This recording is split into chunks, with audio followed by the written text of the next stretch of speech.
So అంటే చాలా మంది హీరోస్ కొన్ని సబ్జెక్ట్ ని చాలా ఇష్టపడి చేస్తూ ఉంటారు. Yeah. అవి ఫెయిల్ అవుతూ ఉంటాయి. సో తర్వాత చూడగా చూడగా చాలా మందికి నచ్చుతుంది. అరే ఈ సినిమా ఎందుకు ఫెయిల్ అయింది. సో అలా మీ కెరీర్ లో అంటే చాలా సినిమాలు ఉన్నా ఎందుకంటే ప్రేమంట గుడ్ ఆర్టిస్ట్ నాకు బాగా నచ్చింది, చాలా మంది కూడా చెప్తుంటారు. Thank you. బట్ దాని తర్వాత అదొక మంచి ప్రయోగం. బట్ దాని తర్వాత మళ్ళీ మీరు మసాలా, పండగ చేసుకో, శివన్ లాంటి మళ్ళీ మాస్ సినిమాలకు వచ్చేసారు. Yeah. సో మళ్ళీ ఇప్పుడు ఆంధ్ర కింగ్ తాలూక్ అనేది కూడా ఈ టైంలో ఒక మంచి ప్రయోగమే. Yeah. బట్ అలాంటి ప్రయోగాలు చేసినప్పుడు ఫెయిల్ అయినప్పుడు కానీ, ఇలాంటి ప్రయోగం చేసినప్పుడు హిట్ అయినప్పుడు కానీ మీ మైండ్ సెట్ లో ఏమన్నా చేంజ్ వస్తుందా సార్? అంటే అది చేశాను, ఫెయిల్ అయింది, జనాలు సరిగ్గా చూస్తలేదా, లేకపోతే నాలో ఏమన్నా లోపం ఉందా, నేనే సరిగ్గా డెలివరీ చేయలేదా, ఈ type. It's very good question అండి. అండ్ ఎందుకంటే ప్రేమంట మీతో పాటు మా టీవీలు కూడా ఒప్పుకుంటారు, ఎందుకంటే వాళ్ళే చెప్పారు ఎన్నిసార్లు వేసినా మాకు రిఆర్పీలు వస్తూ ఉన్నాయండి అని. బట్ యా, ఎలా ఉంటుందంటే యాక్టర్ అనేవాడికి ఇప్పుడు జగడం హిట్ అయ్యి ఉంటే maybe my choices were different, కానీ రెడీ వచ్చి ఉండేది కాదేమో. You know what I mean?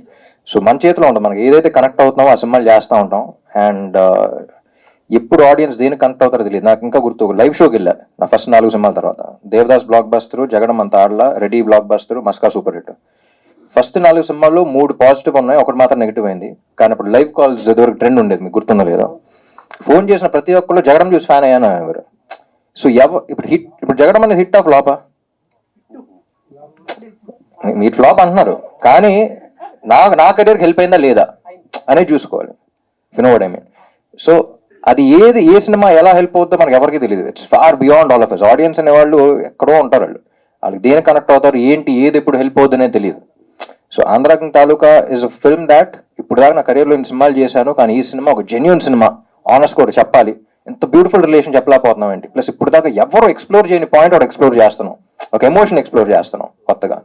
So climax ఇప్పుడు రాస్తున్నప్పుడు కూడా నేను మహేష్ అనుకుంది ఒక mother and son, father and daughter అని చాలా సినిమాలు చూస్తాం, చాలా రెఫరెన్స్ పాయింట్స్ ఉంటాయి. ఈ సినిమా చాలా ఫ్రెష్గా ఉంటుంది. ఇప్పుడు దాకా తెలుగు సినిమాల్లో డైలాగ్స్ వింటారు దీంట్లో, ఎందుకంటే ఎమోషన్ అనేది కొత్తది. యూనో, సో అలాంటి సినిమా ఆనెస్ట్గా చేయాలి అనే ఉద్దేశంతో చేసిన సినిమా అది. And like I said, I always be proud of this film because ఇంతమంది ఇంత పాజిటివ్, నాకు ఫస్ట్ ఇంతమంది మీరే మంచి రివ్యూస్ రాశారు, మీరే ఇంత రేటింగ్స్ ఇచ్చారు. అండ్ ఆడియన్స్ చూసిన ప్రతి ఒక్కళ్ళు almost 9 out of 10 people are really loving it. పెద్ద పెద్ద యూనో లెటర్స్ రాస్తున్నారు. సో అవి చూస్తేనే తెలిసిపోతుంది how much they love this film అనేది. అందరూ అంత జెన్యున్గా ఫీల్ అయ్యి, అండ్ ఈ సినిమాకి ఏంటంటే అసలు జూనియర్ ఆర్టిస్టులు కూడా రామాయణ సీన్కి కానీ దీనికి కానీ వాళ్ళే వచ్చేసి జెన్యున్గా వచ్చి చెప్పడం. And yeah, it's a very honest film, and climax especially, this film was written for the climax to convey that message. So yeah. Hi అండి, first of all congratulations. Thank movie చాలా నచ్చింది. Thank you. మూవీ చూసే ముందు fans అందరినీ నేను తిట్టుకునేదాన్ని, ఏంటి fanism అని చెప్పి. బట్ మూవీ చూసిన తర్వాత నా థాట్ ప్రాసెస్ అనేది మారింది. సో మూవీలో చాలా సీన్స్ ఉన్నాయి, గూస్ బంప్స్ వచ్చే సీన్స్. బట్ ఏ సీన్ చేస్తున్నప్పుడు మీరు యాజ్ అ సాగర్గా యూ ఫీల్ లైక్ ఇంత ఉంటుందా, ఒక స్టార్కి ఇంత ఫ్యానిజం ఉంటుందా అని మీకు గూస్ బంప్స్ వచ్చిన సిచ్యువేషన్ ఏంటి? కథ విన్నప్పుడే గూస్ బంప్స్ వచ్చేసినాయి అండి. కానీ పర్ఫామ్ చేస్తున్నప్పుడు I was totally in to that character. So నాకు గూస్ బంప్స్ అన్నట్టు కాదు, కానీ like I mention every time you are performing, it was the surrounding characters, ఎవరైతే పక్కన నుంచి నా క్యారెక్టర్ రోల్స్ ఉన్నారో వాళ్ళకి గూస్ బంప్స్ వచ్చిన చాలా సందర్భాలు ఉన్నాయి. నేను మహేష్ కూడా డిస్కస్ చేస్తూ ఉండేవాళ్ళం. బీట్ తులసి గారు కానీ చాలాసార్లు ఉన్నారు, రావు రమేష్ గారు కానీ, మురళీ శర్మ గారు కానీ. యూనో, సో మురళీ శర్మ గారు స్పెసిఫిక్గా ఆ ఇంటర్వెల్ సీక్వెన్స్లో అన్నప్పుడు తన నా ప్రాణం సార్ అన్నప్పుడు, నేను చూడట్లేదు మిమ్మల్ని, కానీ పక్కన చేస్తున్నప్పుడే నాకు ఒకసారి అనిపించింది అన్నారు. You know, the so much honesty in everything that అక్కడ చేస్తున్న ప్రతి ఒక్కరికి ఆ ఫీలింగ్తో ఉంది. వాళ్ళు పర్ఫామ్ చేస్తున్నా, even with they just reacting, చాలా ఆర్గానిక్గా వచ్చింది. So I think it's all in the writing and very happy. And can you just explain about your introduction scene?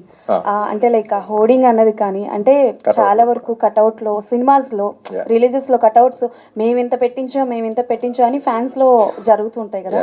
So ఆ సీన్తోనే మీరు ఇంట్రొడక్షన్ అవుతుంది కాబట్టి can you tell me about? మీరు ఒకటి observe చేస్తే సినిమా కథ మొత్తం ఒక 6-7 సార్లు చెప్పేసాం సినిమాలోనే. మీరు ఫస్ట్ షాట్ ఇంట్రోలోనే సినిమా కథ ఉంటుంది. అండ్ అగైన్ నువ్వుంటే చాలే సాంగ్లో కూడా దారే లేని ఊరిని అడిగానుగా, నువ్వేగా దారిని నాకు చూపింది. సో టెక్నికల్గా ఇంకొక అర్థం చూస్తే సెకండ్ హాఫ్లో ఊరు మారటానికి కారణం కూడా తనే. You know, lot of Easter eggs like that. And రైటింగ్లో మీరు డెప్త్కి వెళ్తా ఉంటే ఇంకా వస్తూ ఉంటుంది, తొమ్మిది అంత అన్నట్టు ఉంటుంది, ఎందుకంటే so much thought process went in to it.